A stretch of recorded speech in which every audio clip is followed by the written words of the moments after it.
Have you seen the film 300? Yes. When the lead character Spartan kicks that guy down the well. Yeah.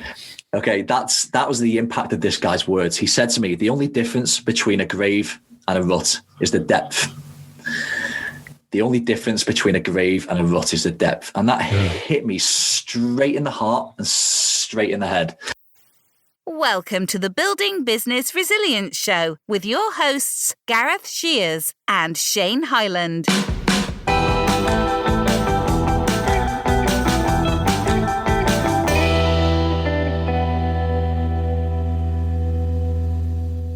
This is a podcast from the founders of Sanctuary Financial Planning, which helps business owners and social influencers achieve financial independence. Gareth and Shane are two passionate financial advisors on a mission to seek out new ideas, tips, and tricks to help you take control of your finances and run better businesses. Their aim is simple: to ensure their clients have a well-constructed financial plan without becoming distracted from their busy lives or businesses, allowing them to live for today, knowing that tomorrow is taken care of without the fear of ever running out of money. Nothing outrageous, just clear, simple, solid financial solutions. In the show, they delve into the true goals and aspirations of their guests, revealing what makes them tick, along with a little humour thrown in for good measure.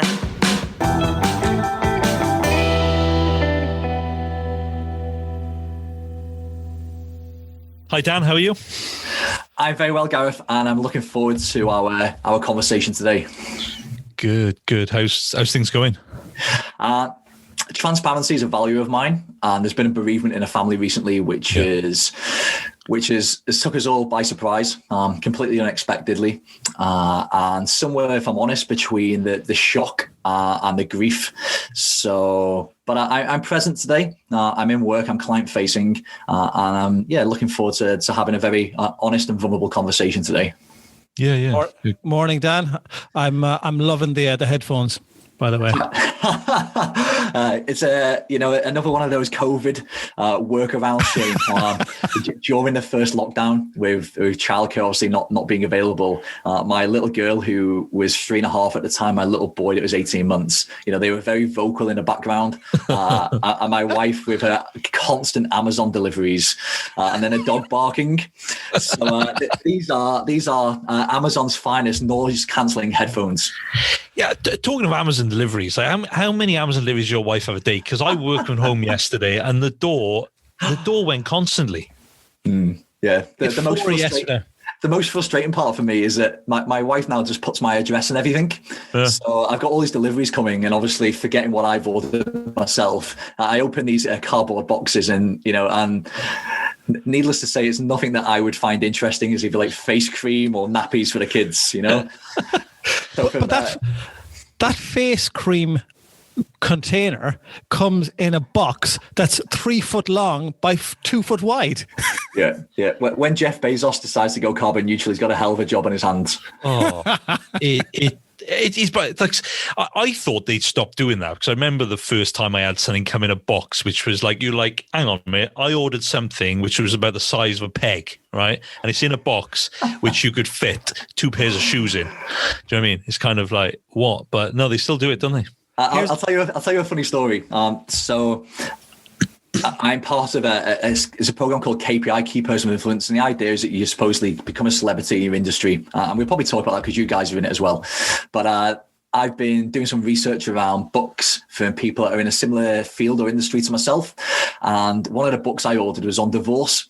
If it's a book, our letterbox is quite small, and sometimes the packaging's too big. So I send them to the post office, which is only a few hundred meters from my house. And the girls in the post office, they're great. I even gave them some chocolate brownies at Christmas, the ones we were talking about earlier, just to keep them sweet. But the girls had given my parcels to somebody else by mistake. And the only parcel that was open was the book on divorce.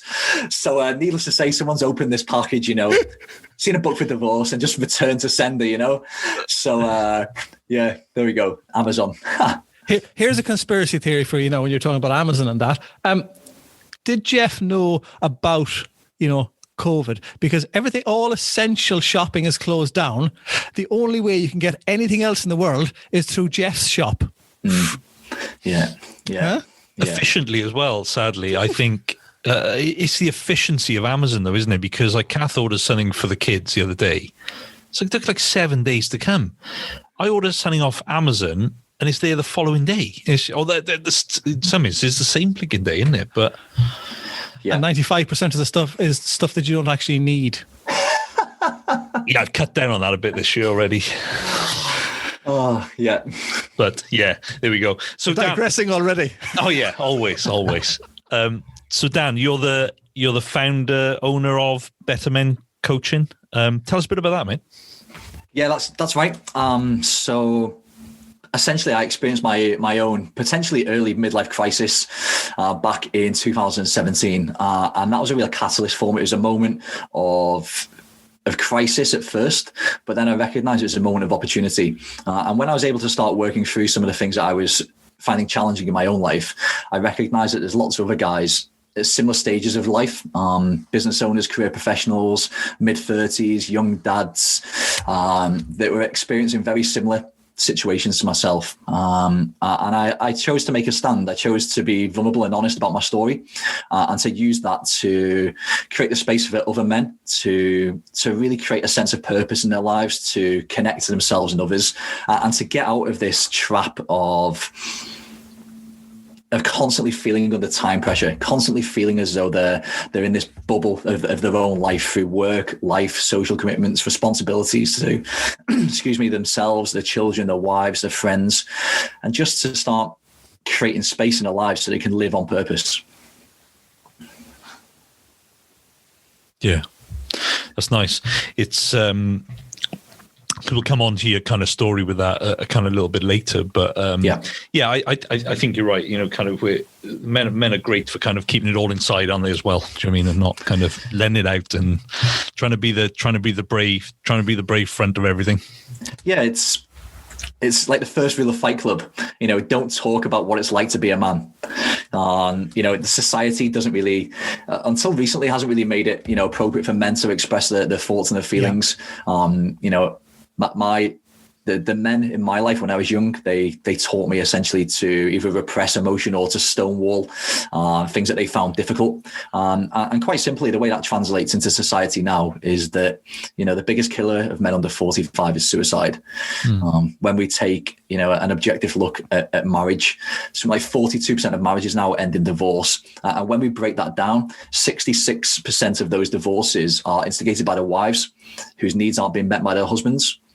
So there's a very real, and this is part of why I do what I do, from being at the raw, painful end of close to divorce, real poor mental health, you know, even suicidal in some respects, to now being a true self-leader and somebody that helps other men step into their purpose. Wow. Those are big things. And I suppose the all of those thoughts and stuff like that come into your background in the military as well, because I presume was the idea of, you know, fronting up to things and not just get on with it rather than talking about it, or is that just something that you think, or is the military side of it more that there was talks and dissecting things like that, or just get on with it, you're told what to do and move on?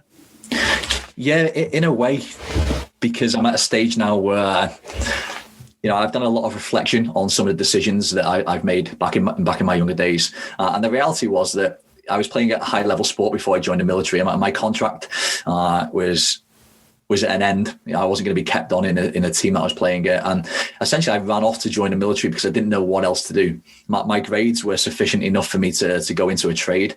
And there was no resistance from my mum or my grandparents, the people that were really fundamental in my early years. And I ran off to join the military.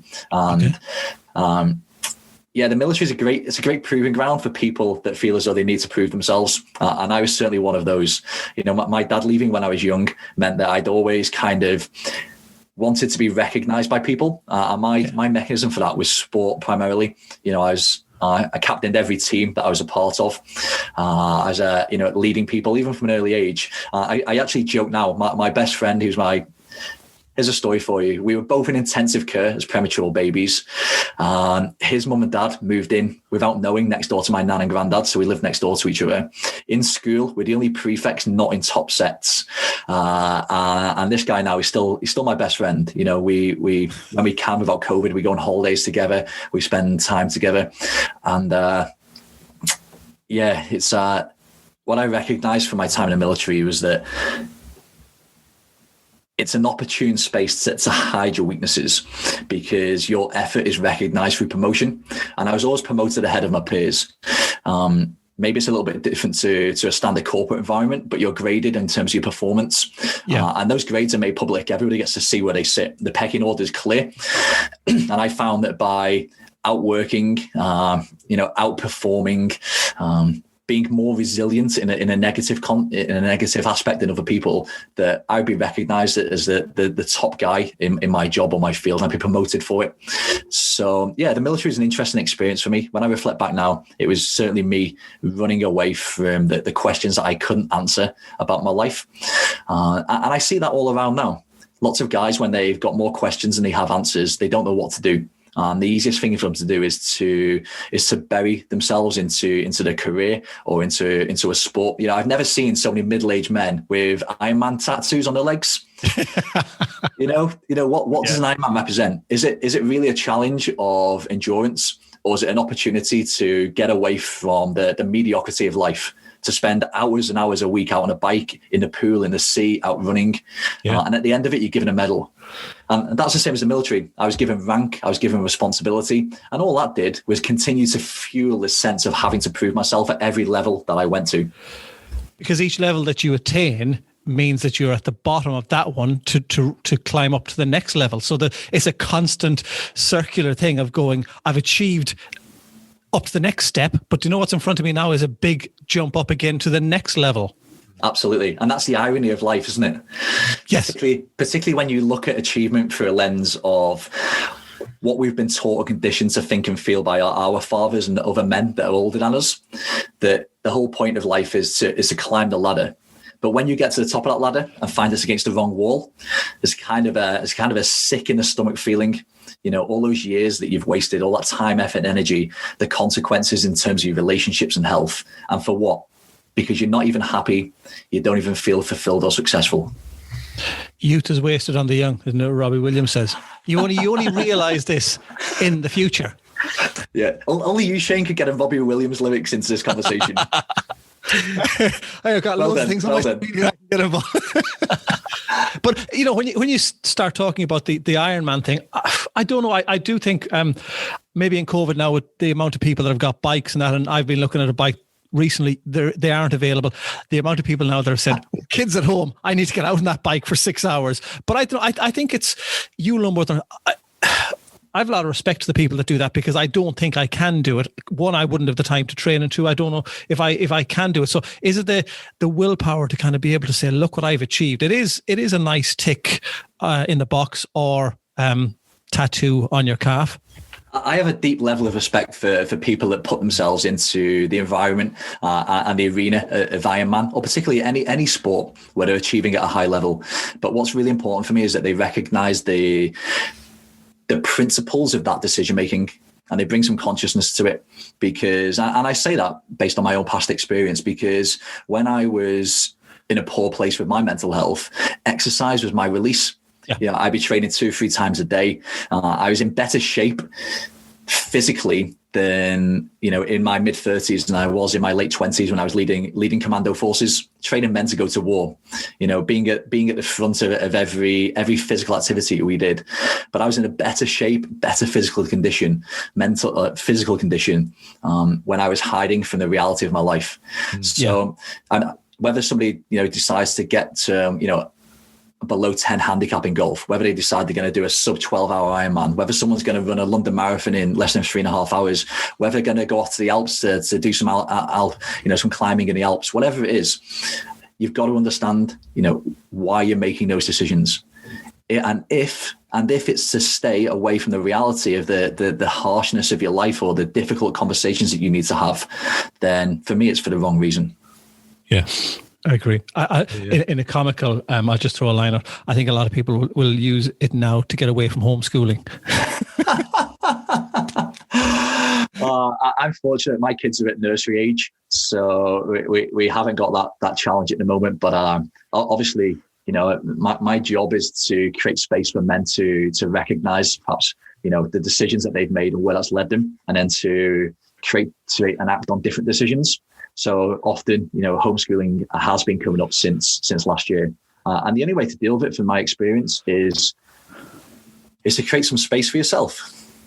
Instead of just jam packing our diary from one Zoom meeting to the next, to actually use your diary to reflect your priorities and your intentions. Schedule some lunchtime in there. Use some time at the end of the day before you go downstairs or you leave your bedroom or your home office to go straight into your family, but just to decompress a little. Yeah, I think it's important. No, I agree. And I know when Gareth is, when we're sharing the office in here and he comes in the odd day, if he does need to call, sometimes he's calling, he's out and about, he's gone for a walk, just to clear the air.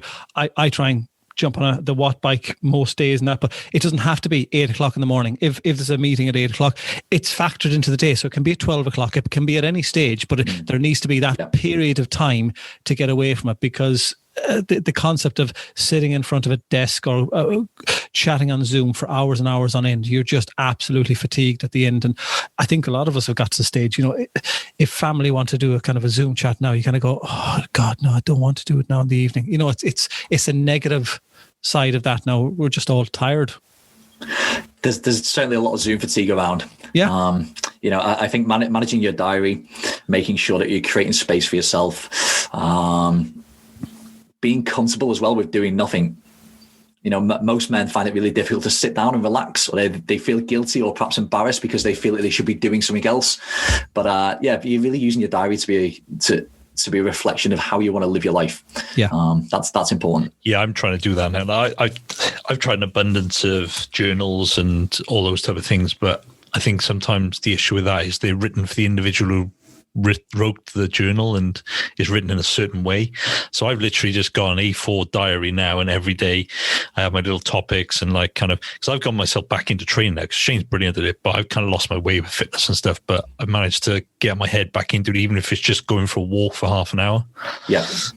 Because I kind of lost my way with eating over the last few years, and I kind of went off people, and I've kind of really got that back on track, and now I need to get my fitness back on track, because historically I've always been very fit. But that's literally gone out the window. And I'm not blaming COVID for that. I'm just blaming just general lifestyle before that. I was just all in on work, and that's all I was doing. Some days I wouldn't eat, other days I would binge eat, and so on and so forth. But now I've really kind of dialed it in now, and I feel so much better. Everything's just a lot more clear. And now I started training again over the last kind of week. Head's clearer again. The head's pretty clear anyway. I always keep a pretty clear head anyway, but it's getting even clearer now. And I kind of understand more. Kind of what you just described to me is Jocko Willink. He's an ex-Navy SEAL, and he's probably made millions out of a couple of concepts, but one of those is extreme ownership. You said then you're not blaming COVID. You're getting into eating healthy. You're creating space to clear your head and to feel better. And that's the reality. When you blame somebody or you blame something outside of yourself, it gives away your power of change, and then all you're stuck with is with the same problems. Yeah, most of the time, the only person to blame is yourself, isn't it? You put yourself in those situations. You can. I always, and I say this all the time. You can only control the controllable. And that's some of the things you're going to get in your head. I can't control it snowing. I can't control COVID, but I can control how I react to it. I think Kinder and Cadbury's can take a proportion of blame for me. I might be expelling calories, but it's quite easy to put them back in then again through a half packet of Maltesers or a kid's Kinder bar. Yeah, I remember our enthusiasm in the first lockdown. There wasn't really any significant disruption at first. People didn't realize what was going to happen, and there was no hindsight available at that point in time.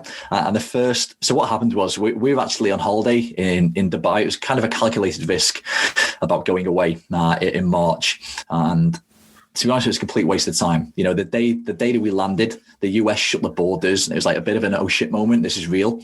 Then my wife was, you know, she was really concerned about her business because she's got a fairly sizable business in the service sector.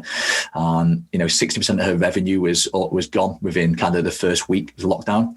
So, but we managed to get home. We weren't quarantined at Heathrow. We traveled home, feeling very fortunate to get home and have some toilet roll in the house. And it was the first weekend. You know, the first weekend we moved my mother and father-in-law in because there was no childcare provision. Schools or nurseries at this point were shut.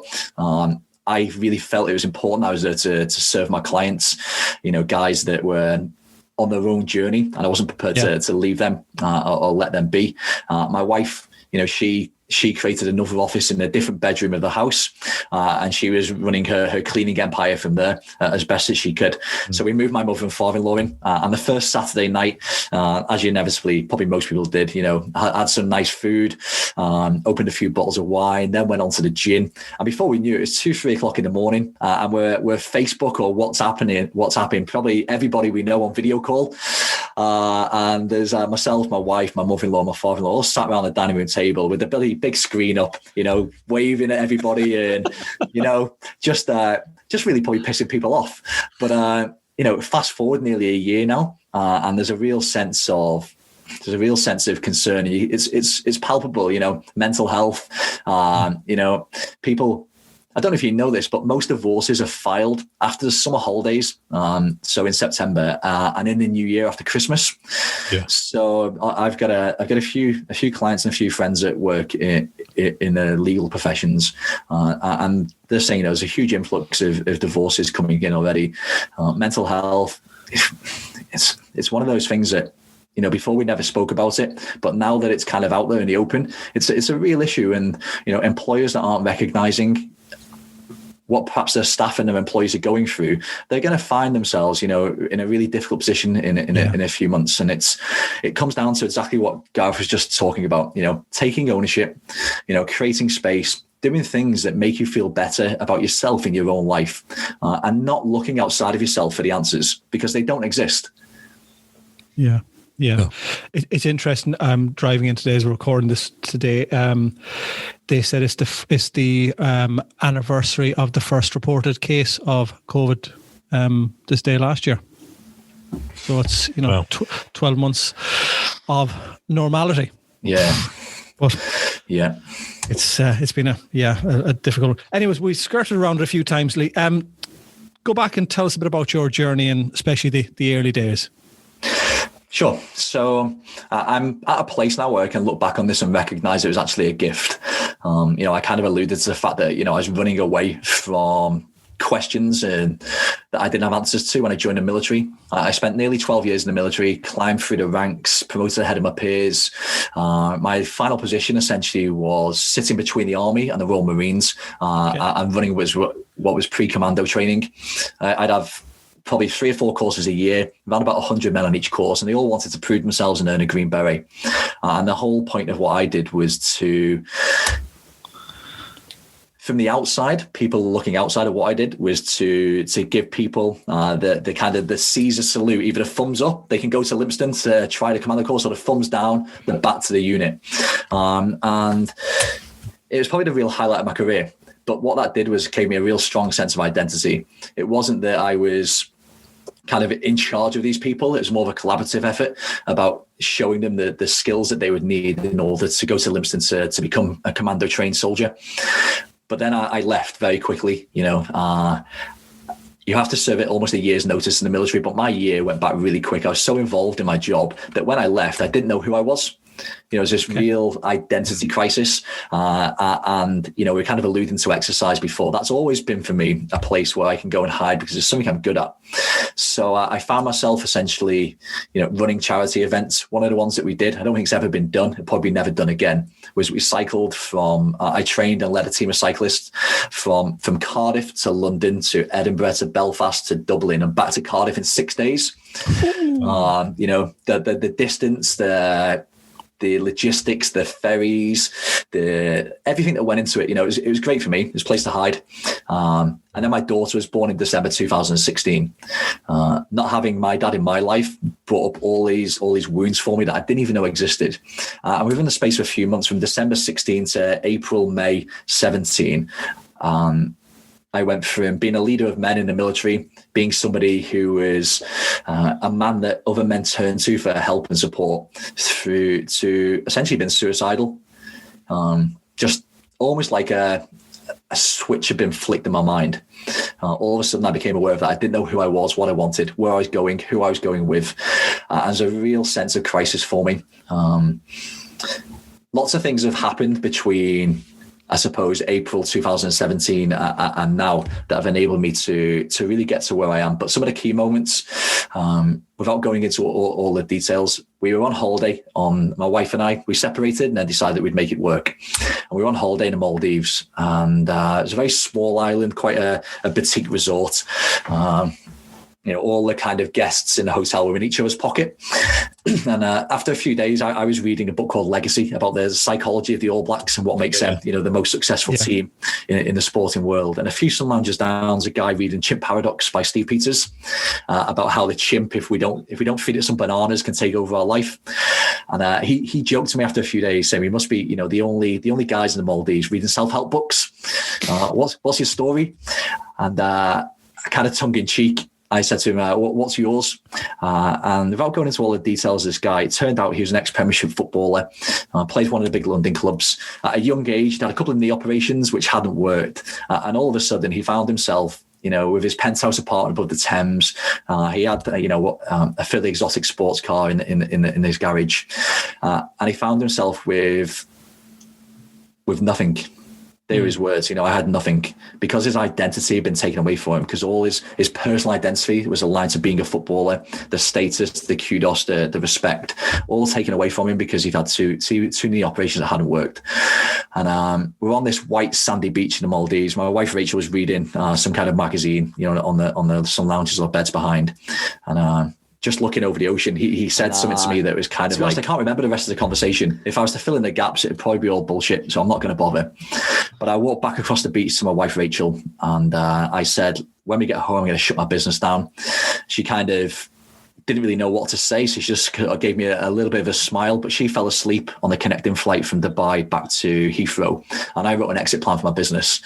My first Monday back in the office, I gave all my clients a month's notice, and I took 8 months off in 2018 to really deep dive into who I was and what my narrative of my life was. My absent father, my stoic emotions, the fact that I was a perfectionist, all these things were shaping my reality in the present. And I needed to be able to understand them to decide whether I wanted to keep them or whether I wanted to let them go. And a mutual friend of ours, actually, Phil Davis, Phil and I did some work together. And when I told him that I was stepping back, he said to me, what are you going to do? And I said, Phil, to be honest, I don't have the answers at this stage. All I know is that I want to create a space for other men to explore themselves and to do something along the lines of physical and mental wellness. And he said, okay, cool. I've got a guy, you've got to speak to him. And I had a conversation with one of Phil's connections. And in May 2018 or June 2018, I found myself in the Peak District on a men's retreat. I didn't read the join instructions, to be honest. I just paid the money to the guy that I spoke to. He sounded legit. I sent him a payment, and off I went on Phil's recommendation to the Peak District. If I'd known that it was going to be 5 days of guided discovery, diving into the pains of our past, all the things that I buried away in my psyche, coupled with vegan food. Nothing I love more than a good steak. So I was on vegan food, no caffeine for 5 days. No chance. Sharing my heart with these other guys that I'd never met. I just wouldn't have gone. But the reality was that as the minute I stepped onto the men's retreat, into the location in the Peak District, I told myself that, I was meant to be there, and I embraced the process. I dove deep into my own psychology. I shared myself in ways that I'd not done with my best friend who I spoke about earlier, with guys that I'd been to war with. These guys in this room, they knew me better than my closest friends.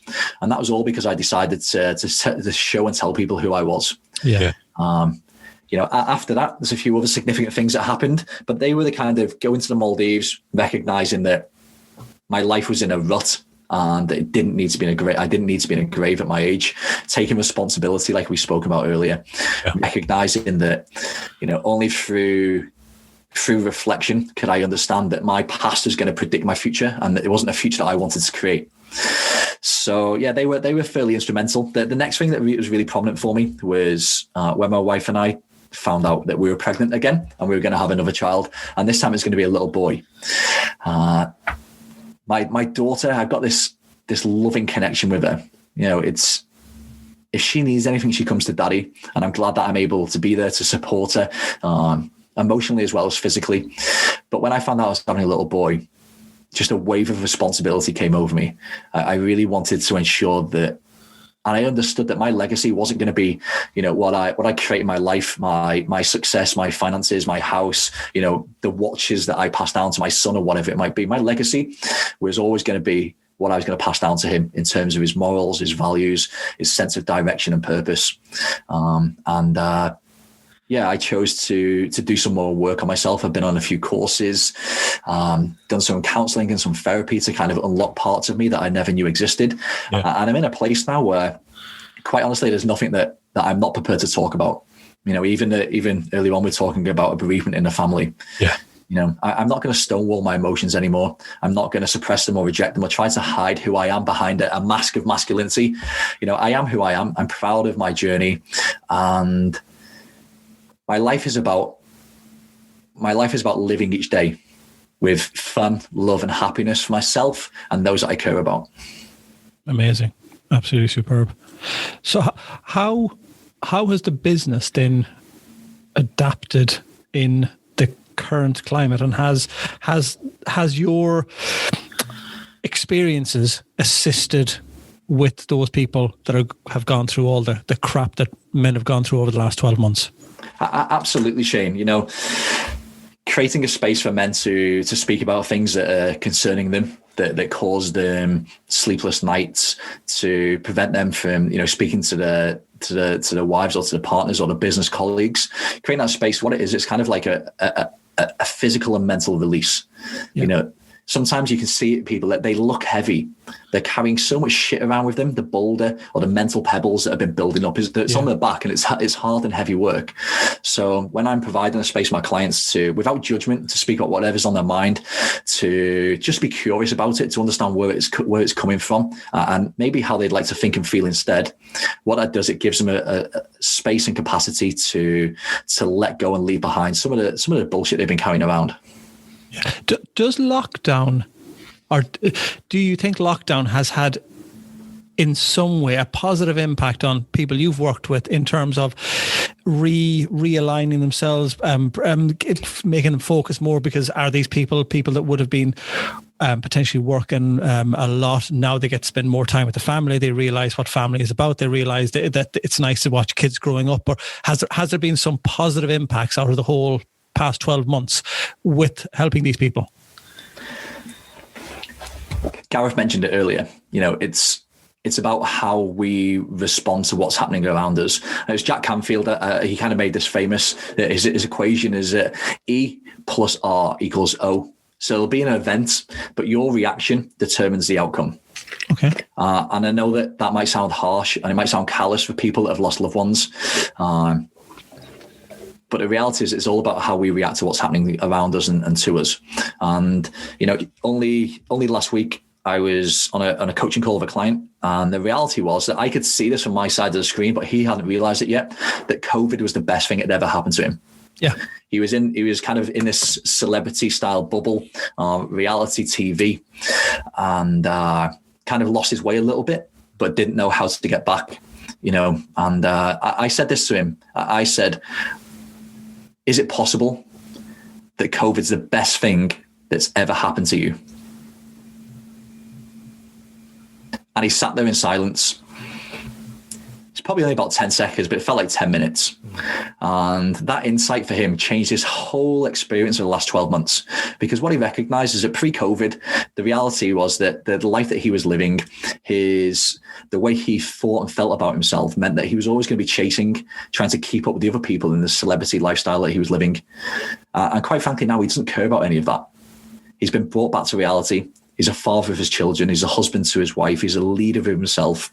And that wouldn't have happened if it wasn't for the hardships that COVID's created. Yeah, that's what I was trying to allude to, as in it's been a leveler that, to a degree, no matter how much money you have, there are certain things over the last 12 months that money cannot buy. And that is, meeting up potentially with family, friends, and all the things that cost nothing. Yeah. And have we got too caught up in rat races over the last X amount of decades with, you mentioned earlier, having watches or having whatever it may be, that this almost just realigned everyone to thinking what's more important. And we've talked about it over some podcasts before, of going, how nice has it been to be out in your own countryside or the area where you live, or and walking and talking to people that you've never known before. During the summertime, when you were out able to walk, you'd hear the birds and the bees. You took them for granted before, and now you acknowledge everything. It was just a really, really, really good leveler of money doesn't. You mentioned, I think, yesterday on some social media, and I think I commented, money doesn't make you happy. It just gives you the freedom to allow you to do the other things, and money's not important anymore. And that's it. I remember seeing a post, I think it was on LinkedIn, that we're all in the same storm, but we're not in the same boat. And that's the difference with money. Money, it does provide choice, it provides freedom, it provides opportunity. And, money can't buy happiness, but if we're chasing happiness outside of ourselves, we're never going to achieve it anyway. Mm-hmm. What we've got to look for is to start living intentionally on a daily basis. Know what your values are, work towards them. I think it's a really important point, Shane. And kind of what I recognize is it when I work with my clients, it's that, as men, we've been taught what to think and not how to think. Generally, if we look at the stereotypical path or life journey of a man, it's to go to university, gain a degree, start a business or join a corporate organization, work your arse off through investing time, effort, and energy in your career to get to a point where you can take on bigger mortgages, have nicer cars, perhaps buy somewhere abroad, whatever it might be. But the reality is then that you're firmly in a rat race, because every time your income increases, your expectations increase. And that was kind of what I feel perhaps our father's generation wanted. That's what they did. Their fathers were probably post-war generation. They had nothing. So it was all about having things. Your identity, your sense of self-worth is about what you had. That's why people felt it was necessary to keep up with the Joneses. Our version of that nowadays is this perfectly framed social media photo as a window into our life, which is probably bullshit anyway. But that's what I want to do. I want to get men to tune back into their intuition. Because for all of the years that we've spent, detaching ourselves from our thoughts, our feelings and emotions and just living in our head, it's time to get back to trusting our gut. We know what the right thing to do is. And if we listen to it, we'll probably live a life that's got less stress, less challenge and less problem. Yeah. No, I think it's huge. There's a lot of positives to come out of COVID with all the negative sides, but I just hope people kind of continue in the same vein when we do come back to a level of normality. Like you're talking about your client there, and it allowed him to probably slow down, reflect, and kind of realize that there are more important things in the rat race that he was in the celebrity sort of arena. But it's probably so easy to slip back into it, isn't it? And it's trying to create those habits that they stay, and that's what I've been trying to do. Me and my wife have been working quite hard on a lot of things recently. Even down to, we spent the last month, Shane knows this, like decluttering our house. Just literally the amount of bags and bags of stuff that we've got rid of to charity or whatever. And the house actually now feels so much better because there's a place for everything. Instead of you trying to cram stuff away to hide it from the clutter, you can tidy the house in seconds now. Where before it was like you're trying to find a new place for everything. But just little things like that, I think sometimes can just take huge. You'd be surprised how much stress clutter can give you in your house. and actually just taking that away, how that makes better, and you can do that for everything. It's even down to like my eating. I didn't realize how bad my eating had got. We joked about it earlier. We had those Gower Cottage brownies. When we had the sample come in, it must have been sort of like July, August time. I ate the top slab of that without even thinking about it. I only didn't eat the second slab because I knew Shane had to try some. and that's where I was with food. Yeah. You know what I mean? And kind of, and I was in denial. I was kind of like, that's fine. I've kind of done it. No one really knows. I've kind of eaten that. But, that's a key point. That's a key point, Gareth, because, only ourselves know our truth. Yeah. And we never, people say that the eyes are a window into our soul, but our words are a window into our mindset. And earlier on, we were talking about like who I work with and what I do, but ultimately it's about cultivating a mindset for sustained success. It's about recognizing that, are you pursuing your own goals or someone else's? Do you need a massive course correction, or can it be those subtle shifts that you've just spoken about clearing up the house, about tweaking the diet, about creating some fresh air every day for yourself? And they're the little things that really add up. And when you make them part of your habit, part of your routine, and they bring some structure, they're the things that start to define you. Yeah. And when we look back at, your initial point about hoping that some of these positive changes post-COVID continue, the harsh reality is that for most people, they won't. No. Because they feel the sense of frustration or the injustice. They've missed out on so much in their own mind. They'll work extra hard now to catch back up. Yeah. And catching back up, it really is an affliction of our generation. We feel we should be further ahead, which means that we can never be grateful or respect what it is that we've achieved. Yeah. And that's why I really love what I do. When I sit down with guys and I let them recognize their achievement and their success. And then once we draw that line in the sand, we look at actually what true achievement and true success looks like for them. And that's where they put their time, their effort and their energy. Yeah. Who wants to sell a business, at 50 for a few million, but find out half of it's going on the divorce, the children that they brought into the world that they've got no connection with. Yeah. So do you think, Dan, and it'll lead on to another question, that success can be whatever you want? And by that, I mean, you touched earlier on the cycle. And I've had that in the back of my mind. And I thought, that sounds like hard work, but I'm just thinking, Christ, I would have loved to have done that, because it would motivate you to want to achieve something. And for me, that would be ultimate. But also on that, it would be going with a group of people, getting to know them, building up a friendship, spending time with other people, which you love to do. And it takes me back to years ago. Friends of mine back in the west of Ireland, they, when pubs were open, they were into their fitness, a group of my age and younger. And every few months they'd sit down, maybe at the beginning of December, January, and go, what hasn't been done in terms of an achievement of, swimming a big lake or cycling, doing something, and they go, couldn't be done. And they get a motivation going, let's do it together as a group. So they achieve something as a unit, and they feel this sense of pride of doing it together, but it brings them all together, and it just sounds absolutely superb. So it's their motivation of getting through stuff like that. So, the cycle thing sounds absolutely amazing. Thinking you'd be absolutely blowing. It would be horrible. Mentally, you'd be in a mess. Physically, in a mess. But you're doing it with a group of people. It's superb. The motivation is just there. So, what motivates you then? That was a long question, but just to pick up on your point, Shane, because it's a real opportunity for me to share this. For me, and in the work that I do, there's two things that I recognize that are key to success for men, and the first one is connection. Yeah, connection to themselves, understanding who they are, what they want, what they want their legacy to be. And living life on purpose. And that connection, when we look at life, it's just a series of relationships.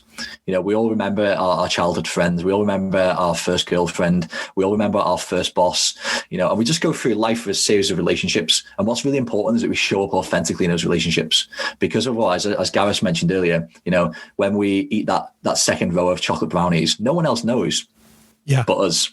And if we're not comfortable in ourselves, it's really difficult to have high levels of self-esteem. And if we haven't got high levels of self-esteem, this is called the Business Resilience Podcast. If we haven't got high levels of self-esteem, we haven't got resilience. So that connection is really important. And the second part of this is contribution. Those guys that meet once a year and decide to swim a lake or climb a mountain, look at the contribution that they've got. They're supporting each other. They're going out achieving. They're adding value to themselves and others. And when you've got connection and contribution, you can almost deal with anything that comes your way. And that's what I didn't have. When I wasn't motivated in my life, when I wasn't sure of who I was and what I wanted, because I wasn't connected to myself, you can't pour from an empty cup, as people say. I couldn't give people love, time, respect, because I wasn't giving myself those things. Yeah. And just to be clear as well, when I talk about, having suicidal thoughts, at that point in my life, I was living in a big house, driving a nice car, earning a decent salary, traveling all over the world. I had all the things that most men would want, but I still wasn't happy. And that was the question that I couldn't answer. Why am I not happy? And that's because I didn't know who I was. So what motivates me now, quite honestly, is to add value, to create as much good in the world as I can. And what that looks like in my line of work is, addressing mental health, drawing a real tangible link between a person's mindset and their susceptibility to poor mental health. I'd go as far as saying that probably 80 to 90% of my clients suffer anxiety. But how many of our friends would openly say that they feel anxious about something in their lives? They turn to humor, they turn to alcohol, or they turn to trivial bullshit to overcome or suppress the fact that they're actually feeling anxious. So my motivation is to draw a distinction or create a level of understanding that how our mindset informs our mental health, and in doing so to save marriages so that children aren't brought up in broken homes like I was, and to really make sure that the stuff that we've been passed down by older generations, by our fathers and the people ahead of us, to suppress our emotions, to chase success, to be an island or a lone wolf, to make sure that that's not passed on to future generations, i.e. my son's generation. Yeah. Fair point. It's come up a lot on here about mental toughness and stuff like that, and I suppose it's more relevant in the last 12 months than any time prior to this, of people having shit days and having to cope. So we all have them, or maybe not full days, but it's a roller coaster, especially the last 12 months. How do you cope with those bad days, bad hours, or whatever it may be? I'd be honest with myself. That's my start point. But what I found was that what I find with my clients is we're often so busy doing it, we don't take the time to reflect, to check in with ourselves. And it's a really worthwhile exercise, just at the end of each day, asking yourself just a few simple questions. What did I achieve today? What was my biggest challenge? What was most distracting? How will I make tomorrow better than today? Whatever it might be, I've got hundreds of questions that I can give out to people, but the reality is that the question's only as good as your answer. And unless you're being authentic and honest with yourself, just like the brownies again, Gareth, unless you're being honest and authentic with yourself, it could just be bullshit, and you'll never learn, you'll never improve. So I reflect at the end of my day. And the reason I'm starting at the end of my day is because that informs what happens next. If I've had a shit day, but I'm not aware of it, then those feelings will create my mood. My mood will come out of my office and go downstairs and sit and fester amongst my family. Yeah. And if that mood sits around for a few days, that becomes my temperament. And then all of a sudden people look at, Dan's a bit tense, Dan's a bit moody, Dan's a bit short with people. And that's not who I want to be. So I work backwards. First of all, I check in with myself. I know where I am after every day. I start each day. I get up early, ex-military. It's a habit that I recognize helps me. So I get up early. I've got kind of between sort of 5:15 to 6 just to do whatever I want. And being honest, as a business owner, sometimes that is, checking my emails. Sometimes it is, replying to inquiries on LinkedIn or through email. Sometimes it's just reading my book or, doing some journaling. Nothing outrageous, not trying to walk on water before 7 a.m. or any of that rubbish. And then I take myself out some exercise. I have an hour. My dog's getting to an age now where sometimes he doesn't want to come with me, but most of the time I'll go for a run and take my dog out. We'll be down the beach or we'll be in the woods, trying to get away from really the bright lights and the traffic that are on the road. Back in the house by 7, and that next hour or so is just dedicated to my family, cooking breakfast, making a cup of tea for my wife in bed, putting some good music on in the house, giving starting a day with a real level of energy and enthusiasm about what's to come. I did a school drop-off. I love it, or a creche drop-off. My little boy, he's very cheeky at the moment. He's always shouting and waving to people. My little girl, she's in a nursery class, so she's just about to go into school in September. And just some of the questions, she asks, just that inquisitive nature. She's always curious. And then I start my first client's at 9:15. I rather naively, when I stepped into this space, I thought that I could do, maybe 5 or 6 clients a day. But sometimes it can be quite emotionally draining. Yeah. Being fully present, listening to every word, every nuance of a client's dialect, trying to guide them where it is that they've told me they want to go. Sometimes it can be hard. So, 3 or 4 clients a day. One of my takeaways from lockdown is the importance of a lunch break for myself. In the first lockdown, I was just so focused on my clients that the day was just running away. And then when I was checking in, there was a lot of frustration. And one of the things I identified was, how can I make tomorrow better than today, was to take a lunch break. So I always have 30 minutes now. I'll go downstairs. I'll actually make myself some food. If the weather's good, I'll take the dog for a quicker walk around the road. Or I'll just stand in the back garden and get some fresh air. But that physical action of breaking up my day, I find that it enables me to go back to my work in the afternoon and to really serve my clients powerfully. That's kind of it. Yeah, you've said a few times about checking in and stuff, and one of the things I was going to ask about, how do you balance life and working life and personal life? But it seems you've answered that almost like, as you say, you know that you can't be there for 5 or 6 clients in a day, because you almost have to check in. Gareth mentioned it earlier, and it probably isn't the right terminology, of decluttering your mind from one person to the next person so that you're fully engrossed with their issues, their problems, but taking time out for yourself, be it the exercise in the morning, the walk, the lunchtime, and then almost boxing it off. I think, like Lee Evans said some weeks ago when we were chatting, of, it's almost done. My day is done. I've everything done that I want to get done, and I'm going to go downstairs now and be the best husband, partner, father that I can be, and work as is done and get on. And it seems that, without even asking you the question, you've almost compartmentalized the difference between the working life, the family life, and it works for you now. But there is an irony and there's a pitfall there. If people expect that they can just, flick a switch and be able to separate work from life, that they're going to find that they're wrong. If there's frustrations in work, they'll transfer into their personal life. If perhaps there's marital problems, or, they're unhealthy in their personal life, that'll manifest in work and how they show up. Yeah. It's not, what I do is difficult, but it's very deliberate. It's very deliberate. I know where I am at the end of the day. My family deserve, because I love them and I respect them, they deserve my presence. And if I'm to go downstairs but my head's still in work, I'm not really doing them or myself, any sense of justice.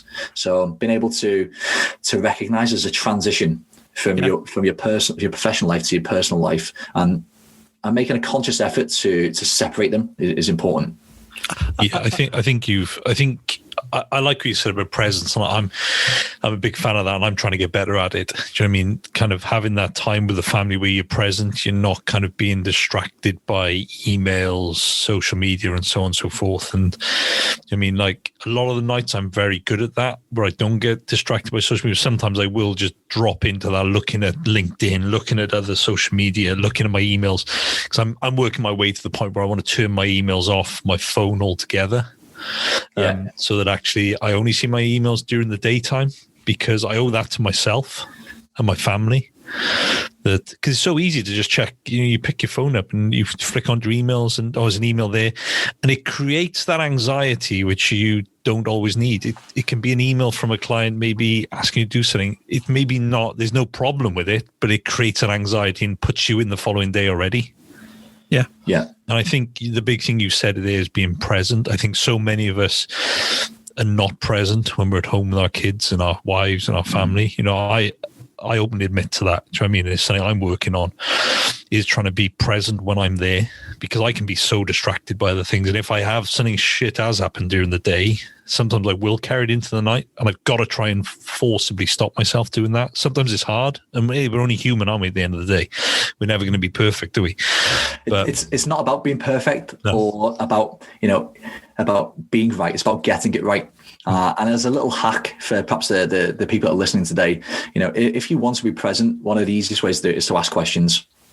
When you're asking questions, you're thinking about the question, you're kind of formulating it in your mind, you're asking it of somebody, and then you're listening to what they say. So, if I want to be present with my children, I might ask my daughter, what did you enjoy most today? Or what are you looking forward to tomorrow? Yeah. And straight away, any of the stuff that I've got, about my clients' lives in my head, or about the way I want to develop my business through this KPI program, it's gone because I'm listening to my daughter and she's getting my full undivided attention. Yeah. Like, I don't think you have to be that business owner who works 17, 18 hours a day, sleeps for 4 hours, sees his kids, because it's time you lose and you're going to regret. Yeah, hustle culture. It's kind of like you still see it. People that kind of, they call it hustling and stuff like that, but there's a balance in there. Do you know what I mean? Because yeah, when you see like people like Gary Vee and Grant Cardone, the messages at these guys, they're so far removed from hopefully what modern men view as success. Yeah. They've got all the things, they've got the jets, they've got the holiday homes all around the world. But the reality is that they put so much work, time and effort into getting to where they are that it will have come at a cost. And 100%. Maybe for them, they were the lucky ones that got through the net. They're still married. Their children still love and respect them. That they were the lucky ones. They're the 1%. For lots of other people, they don't have that. They don't end up in the same place. Yeah. And that's what you got to look for. People talk about, I mentioned this on LinkedIn the other week, that, success leaves clues, but so does failure. Yeah. I remember my wife, she was part of a kind of like a business support / networking program. She used to pay about 20 grand a year to be in the room and have the support of these people.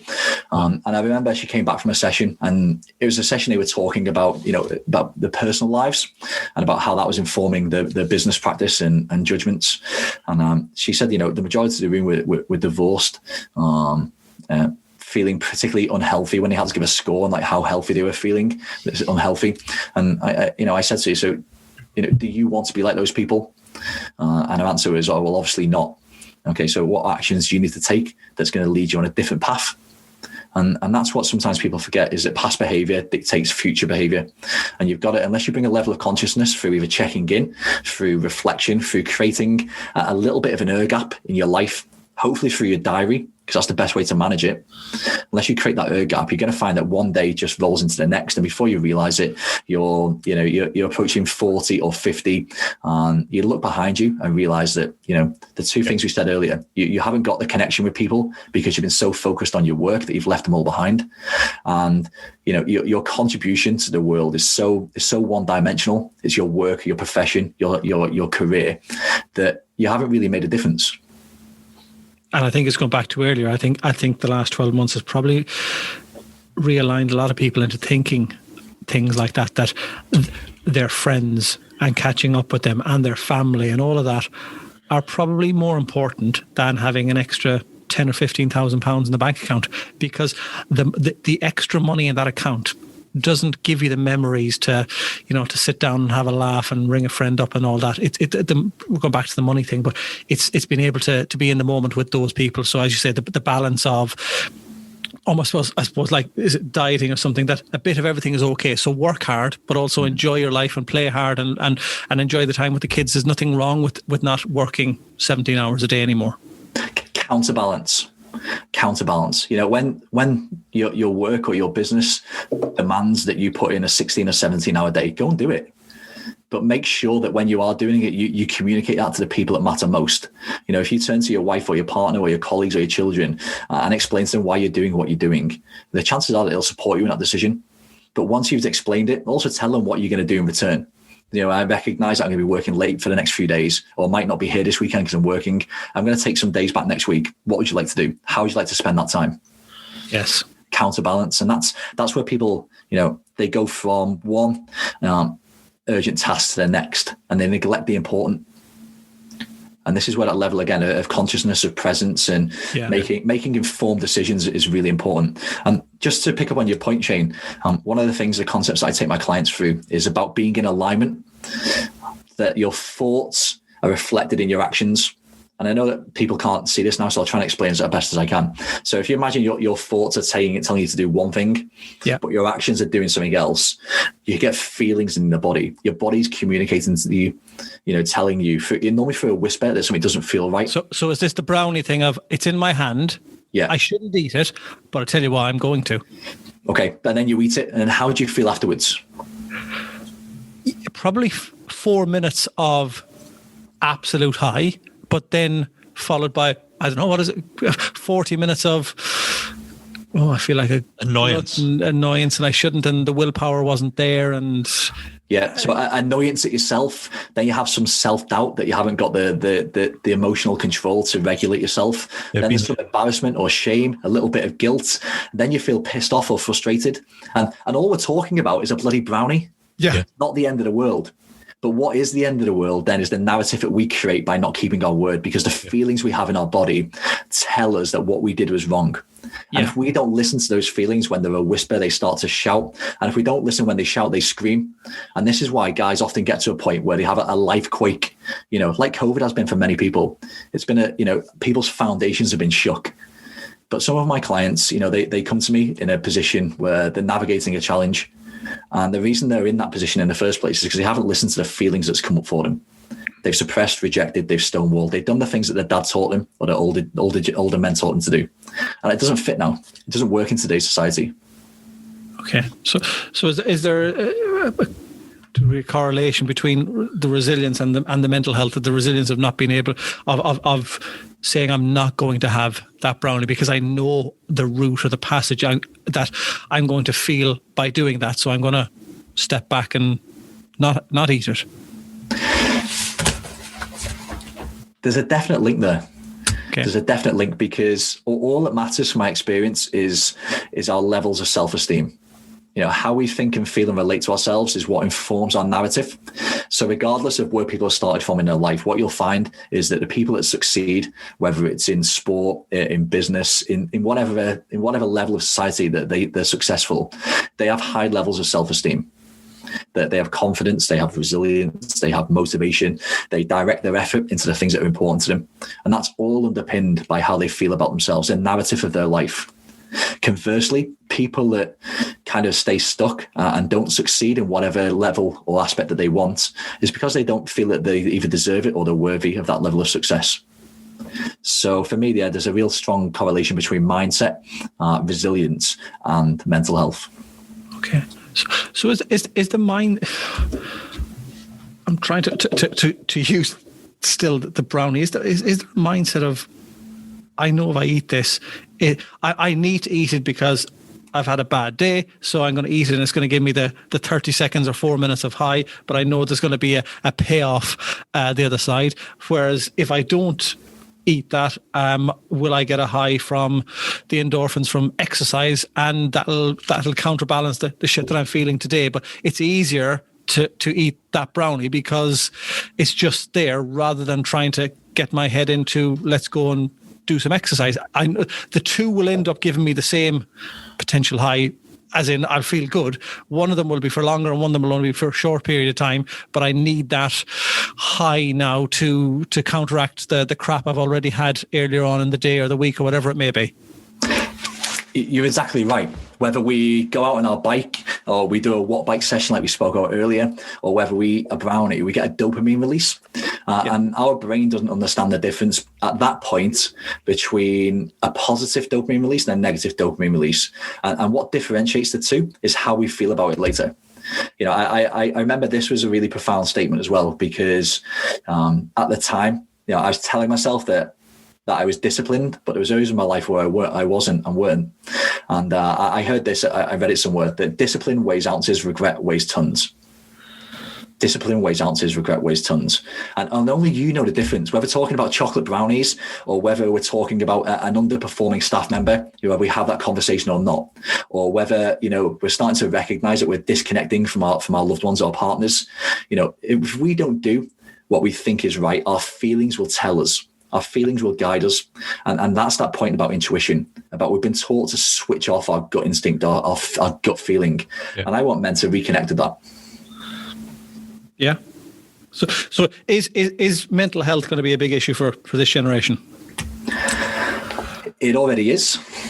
You know, okay. when we look at mental health, whether it's the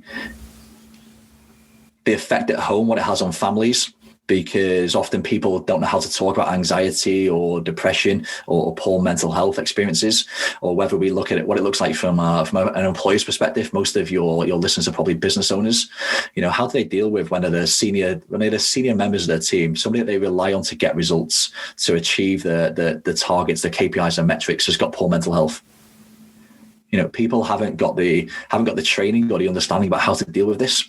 But the reality is, for me, you know, some people won't like this because it's too simplistic. But for most mental health cases, particularly in men, it comes down to not listening to what our intuition tells us, not doing the thing that we know is right to do. It creates the anxiety, it creates the uncertainty. It means that we haven't got a foundation, a sense of self to work from. And before we know it, we've lost who we are, like I did. And, you know, you're considering, you know, the taking your own life.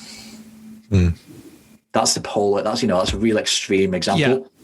But at the same time, every decision, whether it's the brownies or all the things we just spoke about, you know what the right thing to do is, and if you don't do it, you have to live with that. Yeah, absolutely. But I suppose it's like everything in life. It's moderation as well, to a degree, isn't it? You can't be so structured that you have to do everything, I'm going to say the wrong word, correctly, but there's nothing wrong with going back to the brownie again. If you want it, eat a quarter. Just have something that, you know, there'll be consequences, but sometimes it's nice to have something, even though moderation, there are consequences. Yes. Moderation, isn't it? It's kind of, because sometimes you can be too strict. And the problem when you're too strict is if someone interrupts your flow, you lose where you're going altogether, don't you? Yeah. You know, it's whether it's moderation or balance, whatever word that you choose to use. For me, it's about conscious decision making. You know, if I choose to eat that brownie, I'm going to enjoy every single mouthful of it. But if I eat it without thinking about it, I'm going to be pissed off later. Yeah. Yes. Yeah. You know, if I tell myself that I'm gonna get up in the morning to go for a run, and instead I get up in the morning and I spend hours doing my emails, you know, there's a difference there. Yes. And that's what it's about, you know, having the cognitive space to understand your decision making and make decisions that are in alignment, so that your thoughts and your actions are aligned, so you feel good about yourself, which informs your self-esteem, which means that you're bloody resilient. Wise words. It's good. Superb. So what's next then for Dan? Well, I kind of alluded to this KPI journey that I'm on. You know, when I started coaching men, you know, some of my friends took the piss a little bit. You know, what makes you the expert in masculinity? And you know, my own experience, my knowledge, my understanding, my insights, you know, it's given me this platform, I think, to really make a difference in the world. And I spoke earlier about, you know, my legacy is what I pass down to my son primarily, but also my daughter. And I want to make sure that what I leave behind, you know, outlives my life. And that will be BetterMen. You know, I want to take my business to the next level. You know, it's kind of the irony of the KPI program is that at some point you probably do end up writing a book. But, you know, my children being able to read my thoughts, to understand the narrative of my life is really significant for me. So there's growing my business. And there's also a community project which I started. It's called Men and Mountains. Yeah. And the idea is super simple. Just that one day a month, a group of like-minded men take some time out away from their lives, their busy schedules, their emails, their family, and just do something for themselves. So I really want to promote that when we're able to after lockdown. As an example, last September, between lockdown 1 and 2, I think it was 26 of us in a COVID compliant manner. We went up to North Wales and we did some walking. You know, it was a pain in the arse, to be honest, you know, even for people having to travel individually, stay in separate rooms, you know, tables of bloody whatever it was. I think it was like 4 people in a restaurant. You know, it was a real logistical effort to get those people to North Wales, but every man that came really enjoyed the experience. And it comes back to those 2 C's again, you know, connection and contribution. So growing my business, creating a legacy that that I'm proud of, and taking BetterMen to a place where we're able to have more men along to create the space and give them the connection and contribution that I feel that they will benefit from. Superb. Amazing. Superb. Thank you, Dan. Thanks for coming on. Yeah, no, thank you both. Really, really, really powerful, and we've gone on and on and on, but yeah, really, really powerful. Thank you. Yeah, I've enjoyed today. Thank you.